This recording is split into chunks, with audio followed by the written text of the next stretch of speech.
किसान और बैल की वफादारी। एक छोटे से गांव में रामू नाम का एक गरीब लेकिन मेहनती किसान रहता था। उसका जीवन बहुत साधारण था, लेकिन उसका दिल बहुत बड़ा था।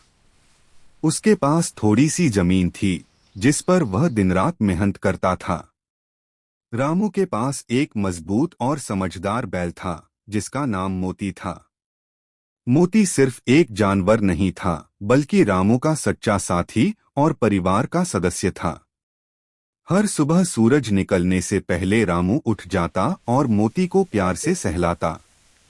वह पहले उसे चारा खिलाता, पानी पिलाता, फिर दोनों खेत की ओर निकल पड़ते। मोती हल खींचता और रामू पीछे पीछे बीज बोता। दोनों की जोड़ी इतनी मशहूर थी कि गांव वाले अक्सर कहते, रामू और मोती की जोड़ी भगवान ने खुद बनाई है। मोती बहुत समझदार था।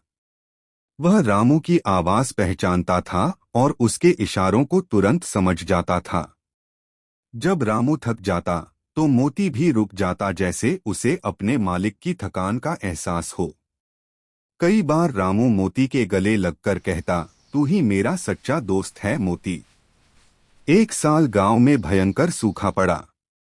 बारिश नहीं हुई और खेत सूखने लगे। रामू की फसल बर्बाद हो गई। घर में खाने के लाले पड़ गए। रामू बहुत परेशान था। उसने कई रातें बिना खाए गुजारी, लेकिन उसने मोती को कभी भूखा नहीं रहने दिया। चाहे खुद आधी रोटी खाए, पर मोती के लिए चारा जरूर लाता। गांव के एक अमीर साहूकार ने रामू को सलाह दी, अगर तुम अपना बैल मुझे बेच दो तो तुम्हें अच्छे पैसे मिल जाएंगे। तुम्हारी परेशानी खत्म हो जाएगी। यह सुनकर रामू का दिल टूट गया। वह जानता था कि मोती को बेच देना उसके लिए आसान नहीं है। मोती उसके लिए सिर्फ कमाई का जरिया नहीं, बल्कि उसका परिवार था।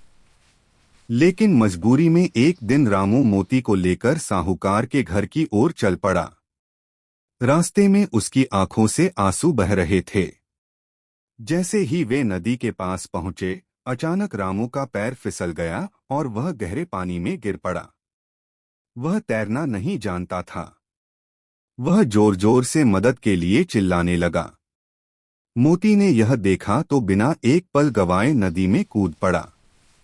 उसने अपने मजबूत शरीर से रामू को सहारा दिया और किसी तरह किनारे तक ले आया। रामू की जान बच गई।